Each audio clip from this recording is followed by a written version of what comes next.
Hello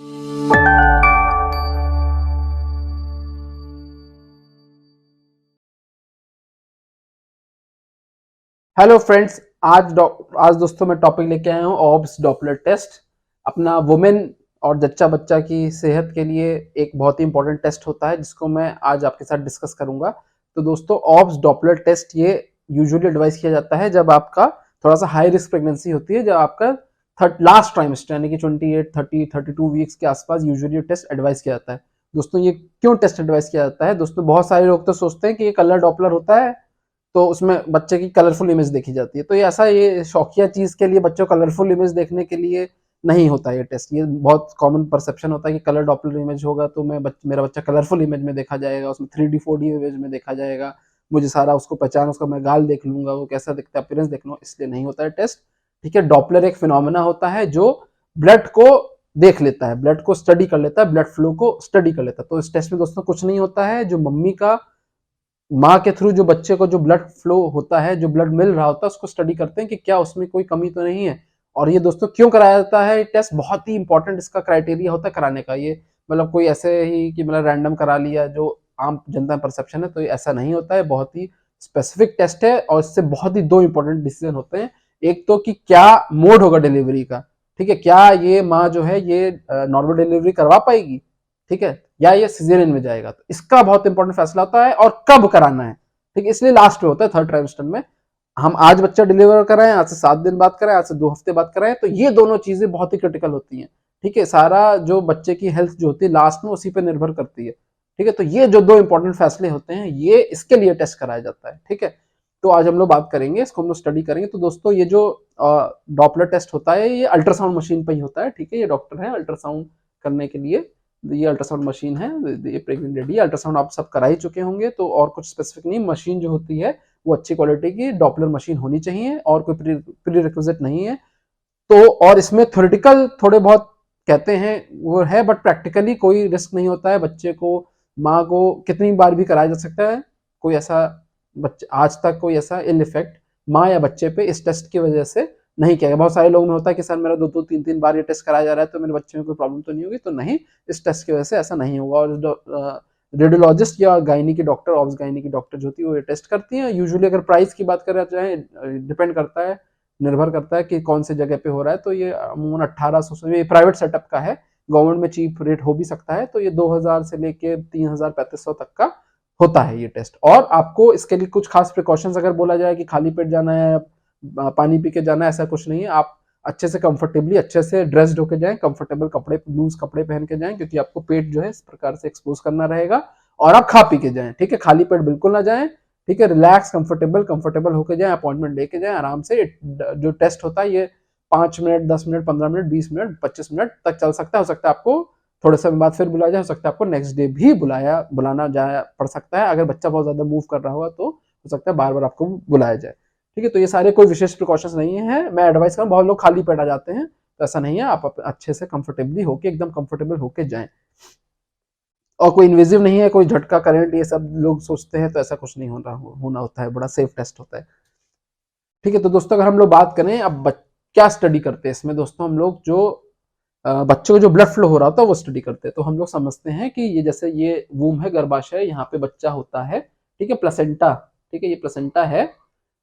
ये जो placenta है ये बच्चे को सारा ब्लड सप्लाई करती है। ठीक है, तो अब ये प्लेसेंटा को ब्लड कैसे मिलता है? ये बच्चेदानी है, तो बच्चेदानी में ये दोनों तरफ यूट्राइन आर्टरी होती है। ठीक है, ये दाएं हिस्से की यूट्राइन आर्टरी है, ये बाएं हिस्से की यूट्राइन आर्टरी है। यूट्राइन आर्टरी यानी यूट्रस को सप्लाई करने वाली आर्टरी। ठीक है, तो ये यूट्राइन आर्टरी प्रेगनेंसी में जब प्लेसेंटा बन रहा होता है तो ऐसे ऐसे स्पाइरल फॉर्म में स्पाइरल आर्टरीज बना देती है और ये प्लेसेंटा को ब्लड फ्लो देती है। और फिर ब्लड ये प्लेसेंटा से बच्चे में ट्रांसफर होता है अम्बिलिकल आर्टरी के थ्रू।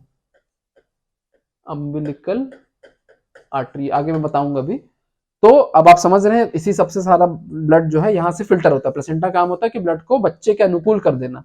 वो ऐसा ब्लड को कंडीशन कर देता है कि जो नवजात शिशु होता है, जो गर्भ में बच्चा होता है, उसको अनुकूल कर लेता है। उसके लिए सारे न्यूट्रिशन वगैरह सब फिट हो जाता है। ठीक है, यहाँ पे फिल्ट्रेशन प्रोसेस लगा होता है, भगवान की मैकेनिज्म है ये। तो दोस्तों आप समझिए इसको, अगर बच्चा को ब्लड अगर कॉम्प्रोमाइज हो रहा है तो उसका ये भी हो सकता है कि मान लीजिए यूट्राइन आर्टरी में फ्लो ठीक ना हो। ठीक है, हो सकता है यहाँ से प्लेसेंटा को ब्लड फ्लो ठीक ना मिल रहा हो, ठीक है, या दूसरा हो सकता है कि प्लेसेंटा से बच्चे को जो अम्बिलिकल आर्टरी वो ब्लड ठीक ना दे रही हो।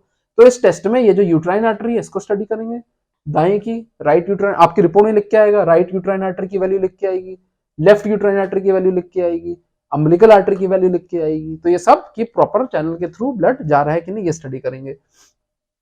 अब दोस्तों ये प्लेसेंटा है, ठीक है, यहाँ से यूट्राइन आर्टरी ब्लड दे रही थी, और ये अम्बिलिकल कॉर्ड है, ठीक है, ये यहाँ से नाभि से जो अम्बिलिकस होता है उसी के नाम पे अम्बिलिकल आर्टरी, इसी के नाम पे अम्बिलिकल आर्टरी, क्योंकि अम्बिलिकस से ब्लड सप्लाई करती है। ठीक, तो हमने स्टडी किया इसका, ठीक है। ब्लड फ्लो कई बार अम्बिलिकल आर्टरी में वापस जाने लगता है, ठीक। सबसे इंपॉर्टेंट जो हम लोग देख रहे होते हैं इस टेस्ट में कि जो अम्बिलिकल आर्टरी है इसका फ्लो आगे ही जाए, निरंतर आगे जाए, ठीक है। इस प्रकार का ब्लड फ्लो जब आप ग्राफ देखते हैं तो इस प्रकार का ब्लड फ्लो जा रहा, तो अम्बिलिकल आर्टरी में लगातार ब्लड फ्लो होता है। कई बार जब बच्चा डिस्ट्रेस में होता है तो ये जो फ्लो है ये कम हो जाता है, ठीक है, ये जो बाद वाला फ्लो है, और कई बार ये जो फ्लो होता है ये उल्टा भी जाने लगता है, ठीक है। तो ये जो स्थिति होती है इसमें जो बच्चा होता है ये हाइपोक्सिया, यानी कि बच्चे को दिमाग में ऑक्सीजन की कमी हो रही हो, ये इंडायरेक्ट इशारा करता है, ठीक है। जब ये स्थिति हो तो हम लोग को बच्चा तुरंत डिलीवर करवा लेना चाहिए, ठीक है। अब इससे पता चलेगा कि बच्चे को ब्लड तो जा रहा है बट बच्चे को ब्लड लग नहीं रहा है, ब्लड फ्लो तो हो रहा है, तो बच्चा जो है डिस्ट्रेस में चला जाएगा, ठीक है, तो वो उलझन में चला जाएगा, वो उसको ब्रेन को ब्लड फ्लो ठीक से नहीं मिल रहा हो, वो स्टूल वगैरह पास कर देगा, ठीक है। तो वो जो मैं वीडियो बना चुका हूँ मेकोनियम एस्पिरेशन, जो स्टूल पास कर देगा तो फिर वो इनहेल कर लेगा, उससे उसकी लंग्स को भी डैमेज हो सकता है। तो ये सारी चेंजेस बच्चे होने लगते हैं। तो ये डिसीजन लेने के लिए अगर अम्बिलिकल आर्टरी का ब्लड फ्लो और यूट्राइन आर्टरी का ब्लड फ्लो ठीक है तो आप वेट कर सकते हैं, आप नॉर्मल डिलीवरी का भी वेट कर सकते हैं, और अगर इनमें चेंजेस आने लग रहे हैं तो आपको इमीडिएटली सिजेरियन सेक्शन में आपको बच्चा ऑपरेट करा लेना चाहिए। तो ये जो फैसले होते हैं ये इसमें पता चल जाता है। साथ ही साथ कई बार बच्चे गले के चारों ओर अम्बिलिकल कॉर्ड फंस जाती है, तो उसका भी पता हम लोग को इस टेस्ट के थ्रू चल जाता है, ठीक है। कई बार बच्चे में IUGR यानी कि ग्रोथ रिटार्डेशन, ठीक है, इंट्रा यूट्राइन ग्रोथ रिटार्डेशन, यानी कि बच्चा छोटा होता है, उसकी ग्रोथ प्रॉपर नहीं हो रही होती, तो ब्लड फ्लो नापा जाता है कि क्या बच्चा का ग्रोथ कम होने का कारण ये मतलब ब्लड फ्लो का प्रॉपर इम्प्रॉपर होना तो नहीं है। तो अगर ऐसा होता है तो भी बच्चा ग्रो नहीं करेगा। अगर ब्लड फ्लो ठीक से पास ही नहीं हो रहा होगा तो बच्चा ग्रोथ करेगा ही नहीं, तो उसको घर में रखने से कोई फायदा नहीं, वो डिस्ट्रेस में चला जाएगा, उसको दिक्कत आ जाएगी, ठीक है। IUGR में जाके वो फीटल डिस्ट्रेस में चला जाएगा, तो बच्चा जब ग्रो कर ही नहीं रहा है तो उसको गर्भाशय में क्यों रखा रहे, ठीक है। तो ऐसे स्थिति में भी तुरंत उसको सिजेरियन करके बच्चा निकाल देना ही उचित रहेगा, उसमें ज्यादा हमको बेनिफिट मिलेगा। और दोस्तों साथ ही साथ एक कंडीशन होती है प्री क्लैम्पशिया या क्लैम्पशिया, इसमें जो मम्मी का जो माँ का ब्लड प्रेशर होता है वो थोड़ा सा बढ़ने लगता है, उसकी यूरिन में प्रोटीन वगैरह जाने लगता है, तो उसका भी पता हमको यूट्राइन आर्टरी के ब्लड फ्लो से पता चलने लगता है। तो दोस्तों यूट्राइन आर्टरी में अगर फ्लो ठीक नहीं होगा, अगर आगे की तरफ फ्लो नहीं जा रहा होगा, उसमें अगर फ्लो रिवर्सल होगा तो प्लेसेंटा में भी फ्लो ठीक से नहीं जाएगा, तो बच्चे में ऑब्वियसली फ्लो ठीक से नहीं जाएगा। तो ये सारी स्टडी हम लोग डॉपलर के माध्यम से कर लेते हैं। तो देखिए ये इतना इंपॉर्टेंट है। तो दोस्तों इस टेस्ट में ऑब्स डॉपलर टेस्ट में बाकी बेबी का जो मेजरमेंट्स होता है, उसका कितना वेट है, कितने वीक्स का हो चुका है, ये सब के बारे में, उसका हार्ट रेट कितना है, ठीक है, ये सब के बारे में इंफॉर्मेशन मिलेगी। तो जो IUGR का बच्चा जो होता है, डिस्ट्रेस में जो बच्चा होता है, उसका हार्ट रेट में भी चेंजेस आ सकते हैं, उसका हार्ट रेट बढ़ भी सकता है, घट भी सकता है। साथ ही उसका प्लेसेंटा भी देखा जाएगा कि प्लेसेंटा बहुत ज्यादा मैच्योर तो नहीं हो रहा है, क्या ये प्लेसेंटा इस बच्चे को अब झेल पाएगा, क्या ये प्लेसेंटा के थ्रू ब्लड फिल्टर होकर इस बच्चे को आगे जा पाएगा, तो उसको प्लेसेंटा को भी ऑब्जर्व किया जाता है इस टेस्ट में। तो कई बहुत सारी छोटी छोटी चीजें हैं, और आजकल डक्टस वेनोसस एक और स्ट्रक्चर होता है, वेनस स्ट्रक्चर, उसको भी देखा जाता है। और साथ ही साथ पल्मोनरी आर्टरी, जो बच्चे की लंग्स जो हो रही हैं वो मैच्योर होंगी कि नहीं हो गई हैं, तो उसका भी ब्लड फ्लो आजकल पल्मोनरी आर्टरी, बच्चे की पल्मोनरी यानी कि लंग्स को जो आर्टरी जो सप्लाई होती है उसका भी ब्लड फ्लो आजकल मेजर करने लगे हैं। तो ये सब सारी आइडिया इस टेस्ट में लगते हैं। तो दोस्तों उम्मीद करता हूँ आपको समझ में आएगा चीजें। अब ये परसेप्शन ना रखें कि भाई ये बस हम लोग शौकिया जा रहे हैं, उसको डॉक्टर ने भी शौकिया लिख दिया, हम भी शौकिया जा रहे हैं, तो ऐसा नहीं होता है। टेस्ट की बहुत ज्यादा इंपॉर्टेंस होती है, बहुत ज्यादा रिलेवेंस होती है, उसी प्रकार हमको जाके टेस्ट सिंसियरली कराना चाहिए, ठीक है। तो wishing you for a healthy baby, अगर आप प्रेग्नेंट है तो। दोस्तों अगर आप किसी प्रेग्नेंट लेडी को जानते हैं जिसको टेस्ट एडवाइस किया गया है तो प्लीज हमारे इस वीडियो उसको शेयर करें, हमारे चैनल को सब्सक्राइब करें, ताकि ऐसे और भी अपडेट्स आपको टाइम टू टाइम मिलते रहें। लाइक करें, कमेंट करें कोई प्रॉब्लम हो। Thank you friends, stay healthy, stay happy, wishing you for a healthy baby.